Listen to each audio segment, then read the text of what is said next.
žemaičių. Ar pravoslavų nėra? Ne. Šeštadienės ir mėšis atėjom 7 žmonės, daugiau.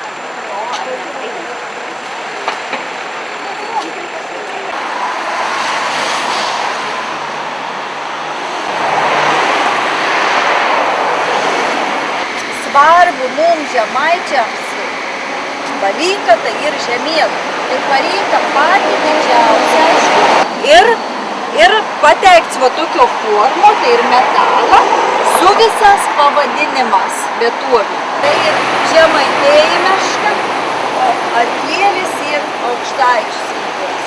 Pats didžiausias, aišku, šitą ilgai teršė. O visus projektus daro architektas profesorius irgi Žebrauskis irgi turėjo be gal didelį įtaką.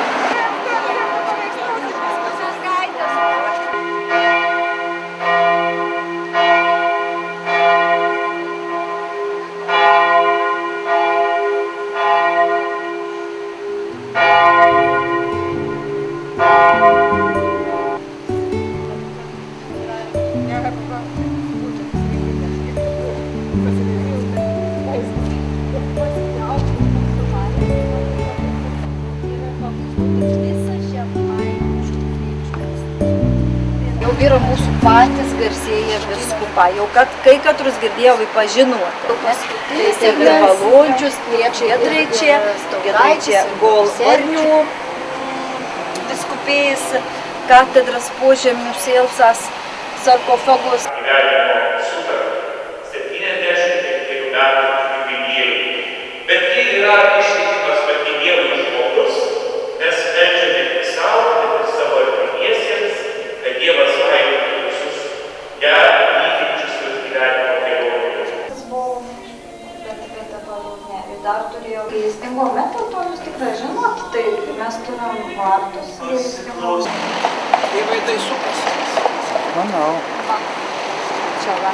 Tai įdomus žemėlapis, galima pažiūrėti, kaip atrodė vidurio Europą. Mes jau čia mes senai laukiam.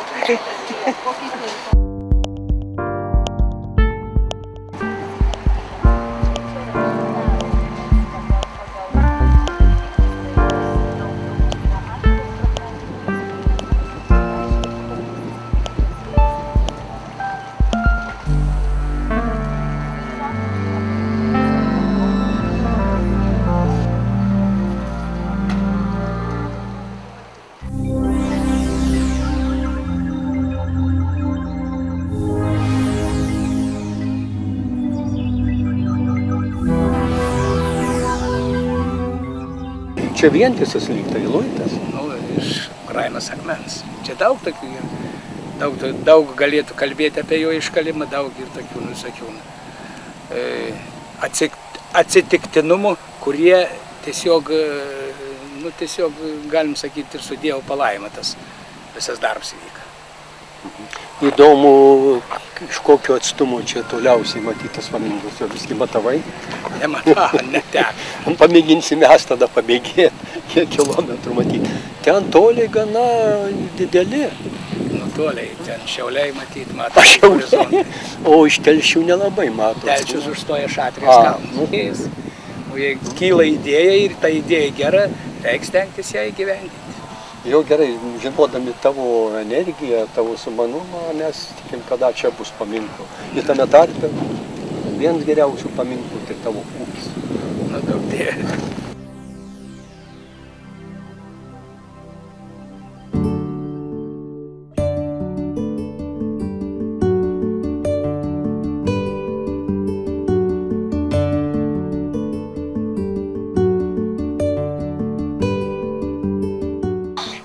Atvažiavom į Telšių kultūros sostinę, tai Žemaitijos, žinom, jeigu tokia padėtis su žemės ūkiu, kaip dabar yra pas jūs Žemaitijoje klostas, tai ko gero gali tapti ir Žemaitijos tikrąją sostinę. Už tai, kad manom, kad žemės ūkis labai svarbi sritis. Tai aš kažkada juokauju, kad pasiūlysim ir Lietuvai prisijungti prie Žemaitijos.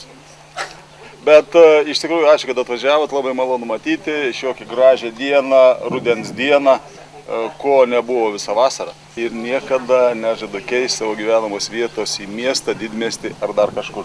Kodėl?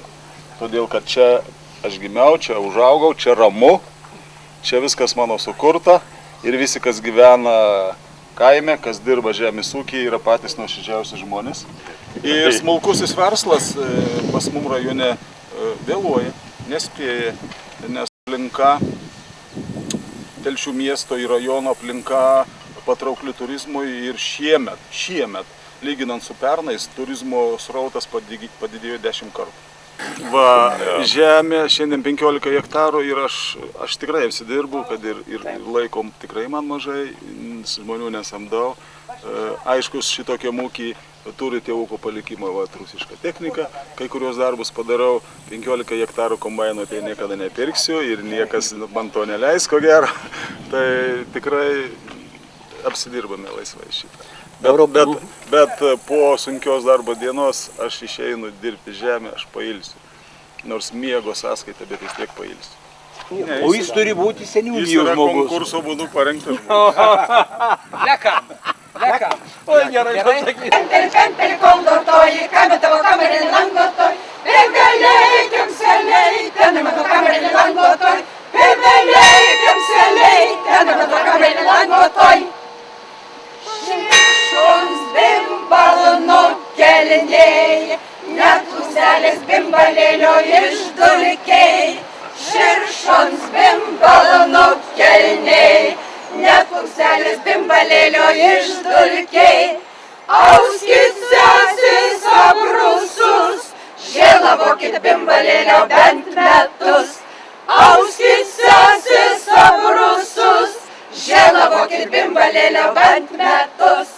Pempel kondotoji, kame tavo kamerį langotoj, peveliaikiam seliai, ten mano kamerį langotoj.